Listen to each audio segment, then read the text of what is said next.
London. Over just 3 years, Katerra has grown from a startup with an unusual approach to the construction industry into a company with $1.3 billion in bookings. Now it has drawn support from one of the biggest and most disruptive backers of Start UPS around. Katerra plans to announce on Wednesday that it has raised $865 million in a new round of financing led by SoftBank's Vision Fund, the nearly $100 billion investment vehicle that has shaken up the world of venture capital. It is the latest outsize bet by the Vision Fund, which has poured billions into Start UPS, including WeWork, the virtual reality company Improbable and the indoor farming company Plenty. In Katerra, the Vision Fund and other investors, they include the Canada Pension Plan Investment Board and Soros Fund Management, are backing a startup that is approaching the $12 trillion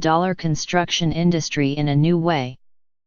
The company's founders include Michael Marks, a former chief executive of the electronics company now known as Flex, Jim Davidson, a founder of Silver Lake, the technology investment firm, and Fritz H. Wolf, the executive chairman of the Wolf Company, the real estate private equity firm. Katerra, which has its headquarters in Menlo Park, California, is essentially a one-stop shop for buildings, from architectural design through the actual construction. It obtains the materials itself and creates components at its factory in Phoenix. It has formed a network of suppliers around the world. Not every project makes use of all of Katerra's suite of offerings.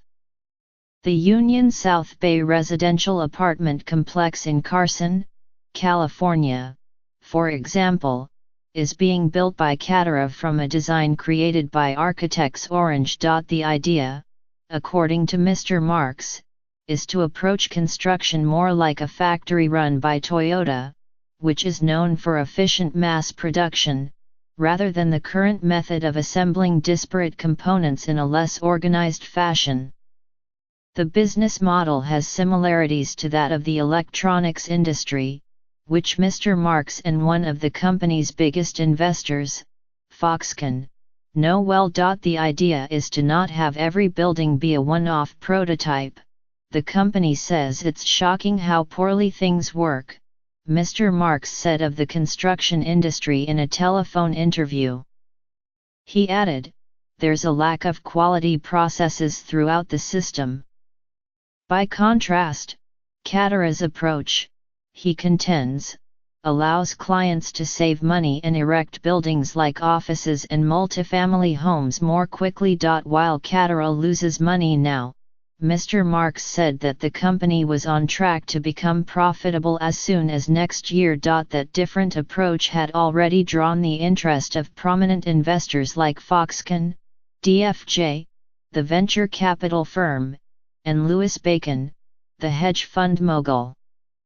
About 4 months ago, Katerra began talks on raising a new round of capital, and a number of connections including Foxconn's chief executive, Terry Gou, and Jerry Yang, the Yahoo co-founder, put the startup's leaders in touch with Masayoshi Son of SoftBank. Katerra is leveraging the latest technologies to radically transform the way people build, Jeffrey Hausenbold, a managing partner at SoftBank Investment Advisors, said in a statement. As part of the investment, Mr. Hausenbold and Adam Fisher of the Soros Fund will join Katerra's board. While Mr. Marks declined to comment on the valuation that this new round has bestowed upon Katerra, he said that it was a sizable step up from the roughly $1 billion of the previous round. The new money will allow Katerra to build yet more factories, up to 4 over the next few years, and finance more research and development, he added. Further down the line, Mr. Marks said, is an initial public offering. Over time we expect that we might get offers. But this is intended to stay an independent company, he said. This will be a public company at some point.